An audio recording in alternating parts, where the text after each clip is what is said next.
ওই গাড়িতে, বুঝতে পারছেন? ততক্ষণ অবক্ষয় চলতে থাকবে। তারপরে যদি মৃত্যুর দরজায় পৌঁছে গেলেন, এই 6টা বিকারের মধ্যে দিয়ে এই জগতে কাল আপনাকে আমাকে মৃত্যুর দরজায় পৌঁছে দেয়। সেই কালরূপী গ্রাহ আজকে এহেন স্বরূপ বিস্মৃত জীবাত্মা কবিরাজকে, হাতিটাকে ধরেছে। কোথায়, কেন ধরেছে?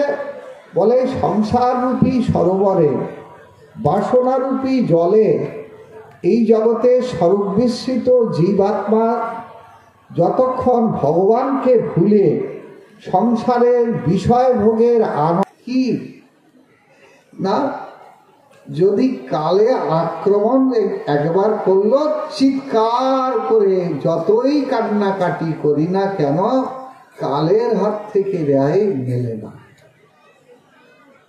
বাধ্য হয়ে তাই এক এক করে সমস্ত হাতির দল উপরে উঠছিল। এই সময় বর্ণনাটা বহু রয়েছে এখানে, আমরা প্রত্যেক বছর শুনে থাকি। আসুন, সেই হস্তিরাজ যখন এই কালরূপী কুমিরের সঙ্গে যুদ্ধ করে, বর্ণনা দিয়েছেন ভাগবতে মহামুনি বেদব্যাস যে সহস্র বৎসর ধরে এই কালরূপী কুমিরের সঙ্গে টানাটানি চলছে হাতির দলে। তো যখন টানাটানি করে পারল না কুমিরের মুখ থেকে নিজেকে রক্ষা করতে, এই তখন আস্তে আস্তে সব দলবল উপরের দিকে উঠছে। হায়, এই বুড়োকে তো ধরেছে, কিন্তু আমরাও কি না খেয়ে মরবো নাকি? আমাদের তো এখনো বাঁচার ইচ্ছা আছে। এখন এই বুড়োকে যখন এইরকম মৃত্যুর দরজায় রেখে সবাই চলে যাচ্ছে, এই তখন খুব দুঃখ হলো। ভগবানের চরণ স্মরণ করে ও তখন ওই সরোবরে ফুটেছিল পদ্ম ফুল, হৃদয়ে ভক্তিচন্দনে চর্চিত করে ভগবানের উদ্দেশ্যে যখন নিবেদন করছে, এই তখন ভগবান দ্রুত গরুকে বলছে, আমার ভক্ত, প্রিয় ভক্ত, সে মহা বিপদে পড়েছে, গরু শিগগির চল। ভগবান এসে দুটোকেই তুললেন, আর তুলে সুদর্শন চক্র দ্বারা গ্রাহের গলদেশ ছেদন করে দিলেন। এইটা শুনে পরীক্ষিত মহারাজ বললেন, এটা কেমন হলো গুরুদেব? ভগবান সমদর্শী। চুপ করে বসুন। এখন ভগবান সমদর্শী, ভগবান একজনকে মেরে আর একজনকে বাঁচালো, এটা কেমন হল? তাহলে ভগবান সুদর্শন দিয়ে ওই কুমিরটার গলা কেটে দিল। ওই কুমিরটা কি বলা হলো না, কুমিরটা হলো কালরূপী গ্রাহ। এই যে কালরূপী মৃত্যুর বিভীষিকা, এই কুমিরের উপরে পতিত হলো সুদর্শন চক্র। সুদর্শন মানে কি? ভগবানের সুন্দর দর্শন। ভগবানের যে সুন্দর দর্শন কালের উপরে পতিত হলে কি হয় না, কালের যে ভয়ঙ্কর বিভীষিকা মৃত্যুর রূপ, সেটা পরিবর্তিত হয়ে যায়। তার সুন্দরতম রূপে আত্মপ্রকাশ করলো। তার মানে কালরূপী গ্রাহের মধ্যে থেকে বেরিয়ে পড়ল সেও এক অভিশপ্ত গন্ধর্ব দেবতা, যার নাম ছিল হুহু গন্ধর্ব। ভগবানকে দিব্য স্তবস্তুতি করে ভগবানের আদেশ নিয়ে সে ফিরে গেল স্বস্থানেতে। ভগবান দুজনকে মুক্ত করলেন। হাতিটা যখন কুমিরের কবল থেকে মুক্তি পেল, তখন ভগবানকে প্রার্থনা জানালেন, ঠাকুর, এই কুমিরের কবল থেকে মুক্ত হয়ে আমি আর এই হাতির দেহে বাঁচতে চাই না। তুমি যদি আমার প্রতি সত্যি প্রসন্ন হয়ে থাকো, তাহলে পরে আমাকে তুমি বৈকুণ্ঠ গতি দান করো। এই যদি বলা, মহামুনি সুখদেব গোস্বামী তাই ওখানে বললেন, জিজিবিষে না অমুয়া মুয়া কিম অন্তর বহিষ্যাবৃত ভয়ন্না ইচ্ছামি কালেন নজস্ব বিপ্লব স্তস্য আত্মবর্ণস্য লোকমোক্ষম। হে প্রভু, এই কুমিরের কবল থেকে মুক্তি লাভ করে আমি আর হাতির দিয়ে বাঁচতে চাই না। যে হস্তি দেহেতে ভেতরে আর বাইরে ভয়ঙ্কর অজ্ঞানতার মোটা আবরণ, এই মোটা অজ্ঞানতার আবরণের মধ্যে আর আমি বাঁচতে চাই না। প্রভু, সত্যি যদি তুমি আমার প্রতি প্রসন্ন হয়ে থাকো তাহলে আমাকে বৈকুণ্ঠ গতি দান করো। এই বৈকুণ্ঠ মুক্তি হলো চার প্রকার: শাস্তি, সারূপ্য, সালোক্য আর সামীপ্য। এছাড়া আর একটা মুক্তি আছে যার নাম সাযুজ্য মুক্তি, যেটা ব্রহ্ম সাযুজ্য মুক্তি। এটা ভক্ত কোনোদিন চায় না, এটা আত্মবিনাশের কারণ এই মুক্তি।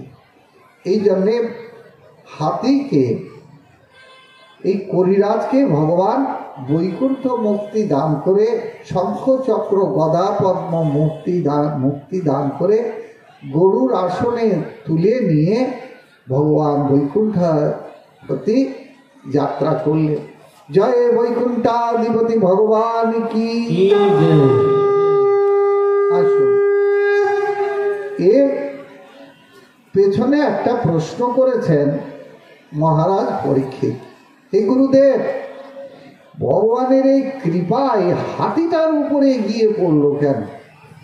তাহলে মহারাজ, ও সাধারণ কোনো হাতি না, ও জন্মান্তরে ছিল শ্রেষ্ঠ বিষ্ণুভক্ত রাজা ইন্দ্রদ্যুম্ন মহারাজ। কিন্তু অগস্ত্য মুনির অভিশাপে, কেন অগস্ত্য মুনি অভিশাপ দিলেন এই ভক্ত শ্রেষ্ঠ ইন্দ্রদ্যুম্নকে? বলুন বলুন গুরুদেব, এটা আড়াল করবেন। তখন মহামুনি সুখদেব গোস্বামী বললেন, মহারাজ, অগস্ত্য মুনি এসে ইন্দ্রদ্যুম্ন মহারাজের দরজায় এসে উপস্থিত হয়েছিলেন। রাজ্য ঐশ্বর্য বিষয় পরিত্যাগ করে যিনি হরির উপাসনা করবার জন্য বনে এসেছিলেন, সেই বনে এসে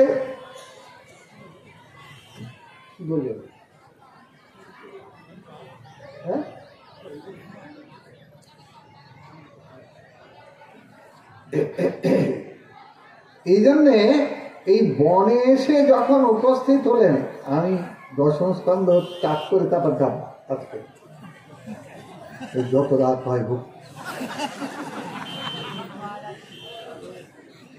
দশম স্কন্ধ, হ্যাঁ। আসুন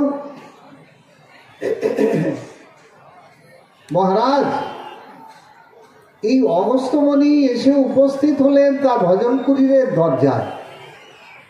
অগস্ত্য মুনির উপস্থিতি জেনেও রাজা লোকজনকে দিয়ে তার আতিথ্য সৎকার করতে বললেন, কিন্তু নিজে উঠলেন না। এতে অগস্ত্য মুনি চিন্তা করলেন, এই মূর্খ রাজা আমার মতো ব্যক্তিকে উপেক্ষা করে হাতির মতো ধ্যানে বসে থাকলো। ও তো জানে না যে এই রকম ধ্যান জ্ঞান যদি শত সহস্র জন্ম ধরে করে, তথাপি সাধুর সম্পত্তি ভগবানকে ও কোনোদিন পাবেন। তাতে যাতে এক জন্মের সাধনায় পেয়ে যেতে পারে, আমি সেই ব্যবস্থাই করে যাব। দিলেন অভিশাপ, তুমি আমার মতো ব্যক্তিকে উপেক্ষা করে যখন হাতির মতো ধ্যানে বসে থাকলে, তুমি হস্তি জন্ম প্রাপ্ত হও। ব্যাস। আর এইটা যেই বললেন, ধ্যানের দেবতা হৃদয় থেকে অন্তরিত হলো, চঞ্চলিত হলো হৃদয়, বুঝলেন অগস্ত্য মুনি অত্যন্ত অপ্রসন্ন হয়ে গেছেন।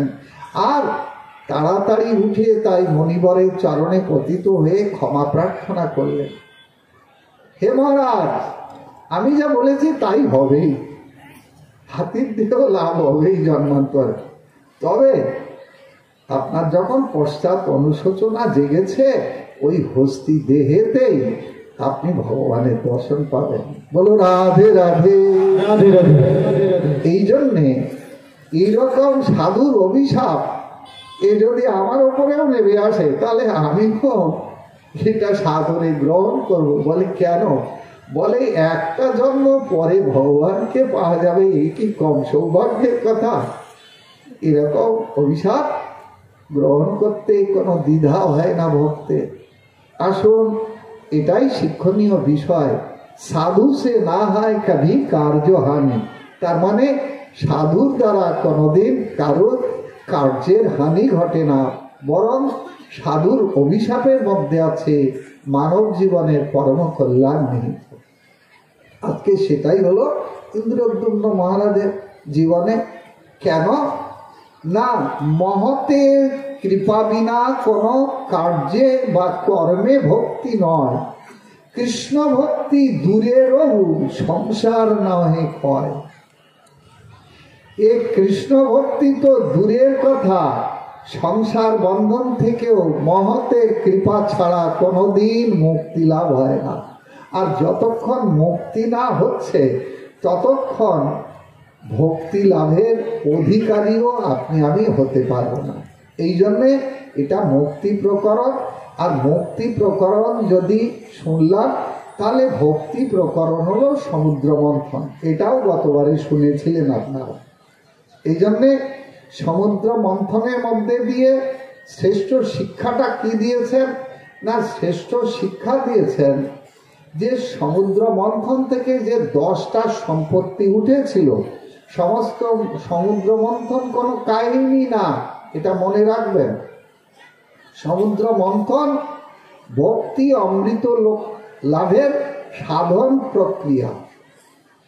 ভক্তি অমৃত কি সাধনের দ্বারা লাভ হয়, সেইটাই কিন্তু সমুদ্র মন্থন লীলার মধ্যে দিয়ে মহামুনি বেদব্যাস ভাগবতের বর্ণনা দিয়েছে। এই জন্যে সমুদ্র মন্থন দেবতা অসুরগণের দ্বারা এই সমুদ্র মন্থন হয়েছিল। প্রত্যেকটা মানুষের দেহেতে দৌভূত স্বর্গ লোকস্মিন দৈব আসুর এবচ, বিষ্ণু ভক্ত স্মৃত দৈব আসুরস্ত বিপর্যয়। তার মানে প্রত্যেকটা মানুষের মধ্যে দৈবী বৃত্তি এবং আসুরিক বৃত্তি কাজ করছে। এইগুলো দেখানো হয়েছে সমুদ্র মন্থন লীলার মধ্যে দিয়ে। কে এই সমুদ্র মন্থনের মুখ্য উদ্দেশ্য কার জীবনে সাধন হয়, তার মানে ভক্তি অমৃত কে লাভ করতে পারে না, দেবতারাও না, অসুররাও না। তাহলে কে পাবে? বলে ভক্তি অমৃত লাভের অধিকারী একমাত্র ভক্ত। যে ভক্ত আত্মনিবেদনের মধ্যে দিয়ে ভগবৎ চরণে সম্পূর্ণ নিজের জীবনকে শরণাগত দিয়ে করে দিয়েছে। আর এই কারণে আপনারা ভক্তি শাস্ত্রের সিদ্ধান্তে শুনিয়েছেন কি না, সরঙ্গ শরণাগতি হইবে যাহার, তাহারও প্রার্থনা শুনে শ্রীনন্দ কুমার নন্দনন্দন শ্রীহরি কার প্রতি কৃপা করেন না, ষড়বিধ শরণাগতির মন্ত্রটা যিনি পালন করতে পেরেছেন। ষড়বিধা শরণাগতি কি না, আনুকূল্যস্য সংকল্প, প্রতিকূল্য বিবর্জনম, রক্ষিষ্য তিথি বিশ্বাস, ভক্তিত্বে বর্ণনস্তথা, আত্মনিক্ষেপ কার্পণ্যে ষড়বিধা শরণাগতি। এই যে 6টা শরণাগতি মন্ত্রে বাংলায় বলা হয়েছে, সরঙ্গ শরণাগতি হইবে যাহার, তাহারও প্রার্থনা শুনে শ্রীনন্দ কুমার নন্দনন্দন শ্রীহরি কার প্রার্থনা মঞ্জুর করেন? এই 6টা শরণাগতি শর্ত যিনি পালন করবেন। কি শরণাগতি? ভক্তির অনুকূল বিষয় আমি গ্রহণ করব, প্রতিকূল যেটা সেটা চিরকালের জন্য বাদ দেব। আর ভগবান আমাকে পালন করেন, আমাকে পোষণ করেন। রক্ষিষ্য তিথি বিশ্বাস, ভক্তিত্বে বর্ণনস্তথা।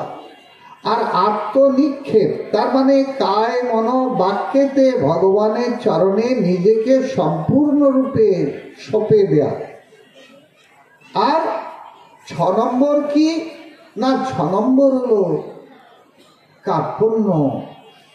তার মানে ভগবানের চরণেতে এই যে হৃদয়ের আরতি দিয়ে সম্পূর্ণভাবে নিজেকে সমর্পণ করে দেওয়ার যে দৈন্য উক্তি, হে ভগবান তুমি ছাড়া আমার কেউ নেই, ভগবান তুমি আমার জীবনে মরণে সর্বকালে চিরসাথী ইত্যাদি ইত্যাদি, কিন্তু এইটা বললেই তো আপনার ওই ভগবানের কৃপা লাভ হবে না। বলে কেন হবে না? বলে আপনি তো জানেন ব্যাংকে আমার 10 কোটি টাকা আছে, আমার 3টে ছেলে 4টে ছেলে বৌমা আছে, তারা সব বড় বড় চাকরি করে, আবার এত সময় সম্পত্তি আছে। সুতরাং এগুলো যতই আমি বাইরে মুখে মুখে বলি না কেন, ঠাকুর তুমি ছাড়া আমার কেউ নেই, আমি তো মনে মনে জানি আমার সব আছে, তাই না? তাহলে শরণাগতি কি করে আসবে? বলে শরণাগতি তখনই আসতে পারে হরিনাম করার সাথে সাথে হৃদয়ের সেই উপলব্ধি দিয়ে যদি বুঝতে পারেন এই জগতে যা কিছু আছে এগুলো একটাও আমার নিত্য সঙ্গী না। এই বাস্তব সত্যটা হৃদয়ে উপলব্ধি করে ভগবানের চরণে যতক্ষণ না সেই শরণাগতি ভাবটা হৃদয়েতে আসছে, ততক্ষণ বাইরে মুখে আমি যতই বলি না কেন ঠাকুর তুমি ছাড়া আমার কেউ নেই, আমি তো জানি সব আছে আমার চারদিকে। এই কারণে এইগুলো বাইরে লোক দেখানো বিষয় না, শরণাগতিটা হৃদয় বৃত্তির ব্যাপার। হৃদয় থেকে স্বতঃস্ফূর্তভাবে সাধকের জীবনে সাধনার পরিপাকেতে এগুলো প্রকাশ পায়। যেমন যেমন আরতি দিয়ে আপনি আমি হরিনাম করতে পারবো, তেমন তেমন ভাবেতে হৃদয় থেকে স্বতঃস্ফূর্তভাবে এটা বেরোতে থাকে। আসুন, এটাই দেখানো হয়েছে সমুদ্র মন্থন লীলার পর। এই যে অমৃত, ভক্তি অমৃত লাভের অধিকারী কে হলো?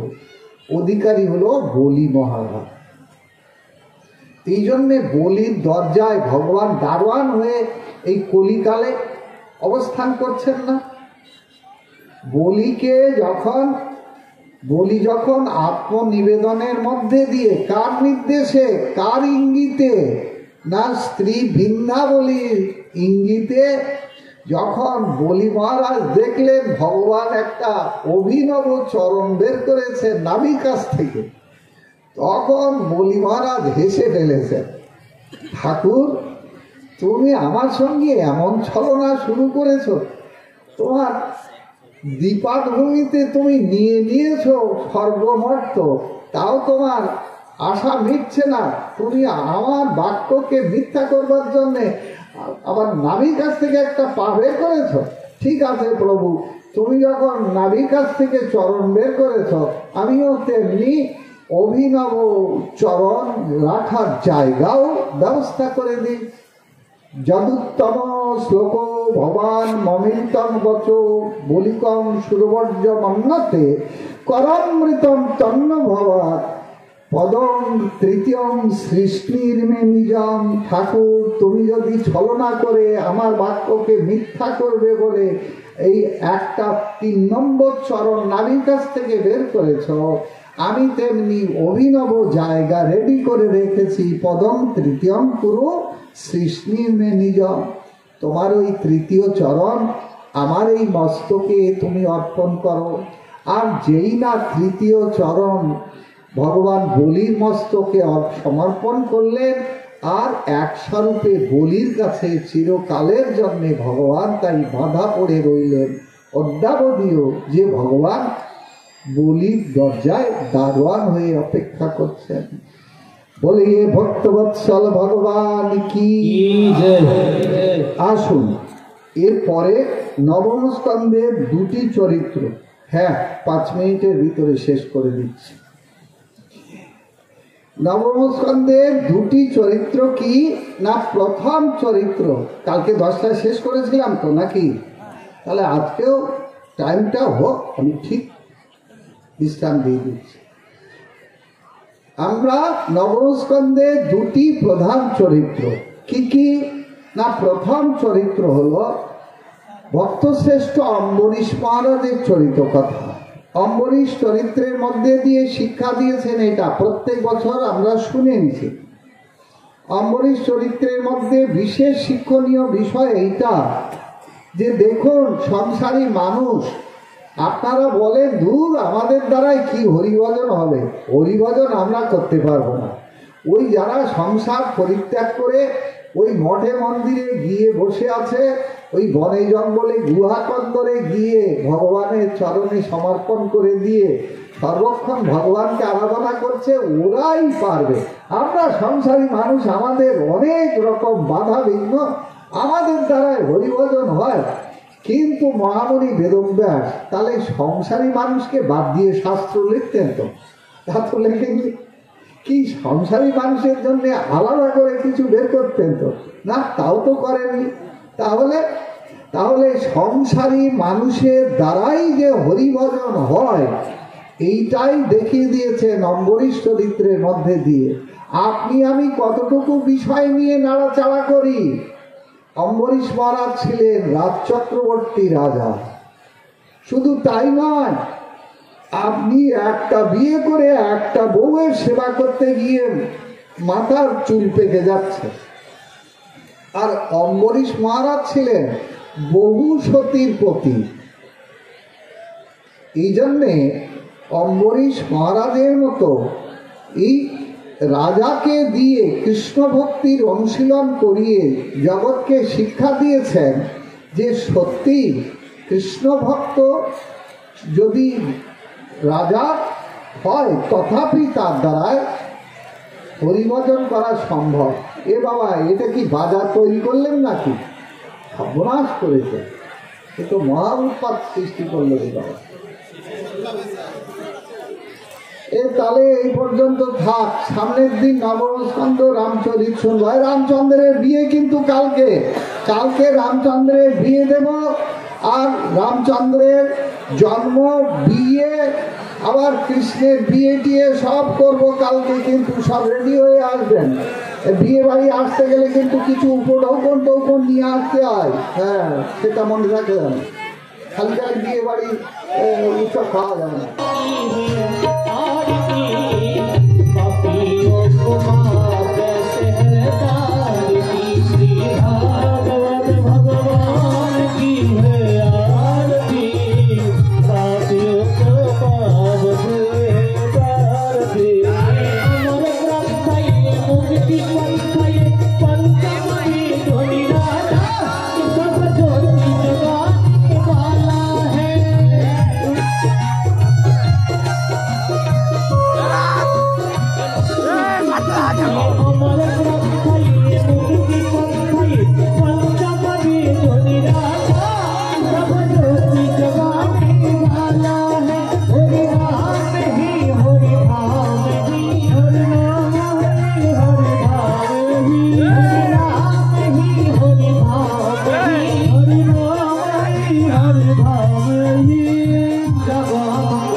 आरती पपियों को पाप है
पापियों को पाप से हटाती।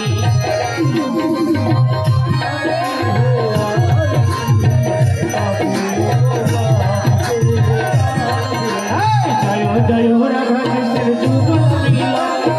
आरती करे ललिता शक्तिरो, आरती करे ललिता शक्तिरो, आदन मोहन रूप त्रिभुवन सुंदर,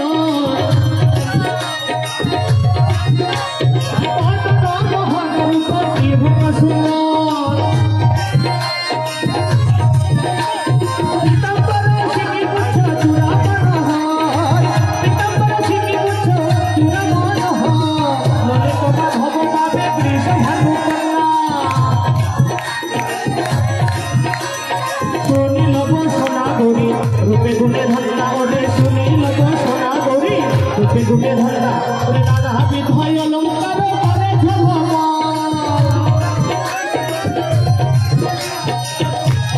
विमोहन बदने उज्ज्वल, सखी सखी गण नाना लागे गाय, আমার প্রিয় নর্ব সখী যত আমার ভুলায়, আমার প্রিয় নর্ব সখী যত আমার ভুলায়, শ্রীরাধা মাধব পদ সরসী জয়াসে, শ্রীরাধা মাধব পদ সরসী জয়াসে, ঠাকুর ভক্তি বিনোদ সখী পদে সুখে ভাসে, ঠাকুর ভক্তি বিনোদ সখী পদে সুখে ভাসে, শ্রীকৃষ্ণ চৈতন্য প্রভু নিত্যানন্দ প্রিয় ললিতা গদাধর গৌর ভক্ত বৃন্দ, বল হরে কৃষ্ণ কৃষ্ণ কৃষ্ণ হরে হরে, হরে রাম রাম রাম হরে হরে, হরে কৃষ্ণ হরে রাম রাম রাম হরে হরে, নিতাই গৌরাঙ্গ জয় নিতাই গৌরাঙ্গ, নিতাই নিতাই নিতাই নিতাই নিতাই গৌরাঙ্গ, রাধে গোবিন্দ জয় রাধে গোবিন্দ, রাধে রাধে রাধে রাধে রাধে গোবিন্দ, রাধে গোবিন্দ জয় রাধে গোবিন্দ, বলো রাধে রাধে রাধে রাধে রাধে গোবিন্দ, ওকে মাখো মাখো রে এই কাজের ভোলা, ওকে মাখো মাখো রে এই কাজের ভোলা, ভোলা নহে বালি নাই গোপী বদলে, ভোলা নহে বালি নাই গোপী বদলে, সেই রেণু অঙ্গে মাঠে বন্দে দেখানো, অঙ্গে মাখো অঙ্গে মাখো অঙ্গে মাখো মাখো রে এই কাজের ভোলা, অঙ্গে মাখো মাখো রে এই কাজের ভোলা, অঙ্গে মাখো মাখো রে এই কাজের ভোলা।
নিতাই গৌর হরি বল, হরি বল, হরি বল, হরি বল।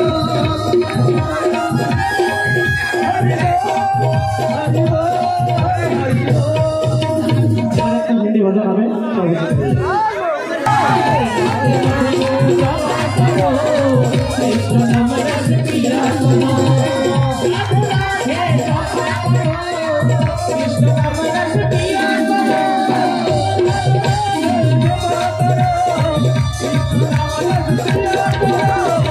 राधे राधे राधे राधे राधे राधे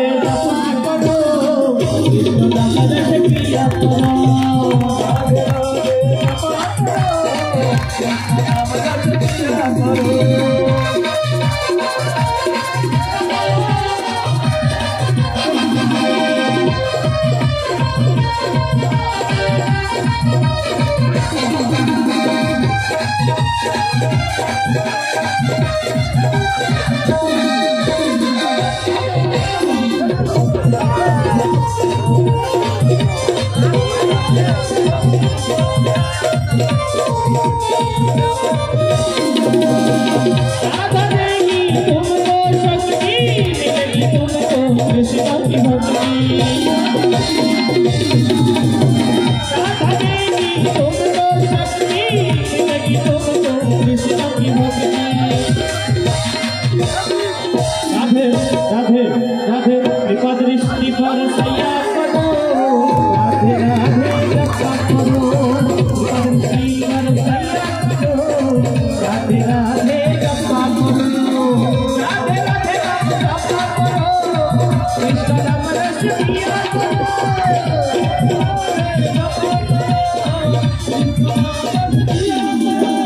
राधे राधे राधे राधे जपा करो, कृष्ण नाम रस पिया करो, राधे राधे जपा करो, कृष्ण नाम रस पिया करो। पार करेंगे नैया रे भज कृष्ण कन्हैया, पार करेंगे नैया रे भज कृष्ण कन्हैया, कृष्ण कन्हैया गौरी को भैया, कृष्ण कन्हैया गौरी को भैया। पार करेंगे पार करेंगे पार करेंगे नैया रे भज कृष्ण कन्हैया, पार करेंगे नैया रे भज कृष्ण कन्हैया।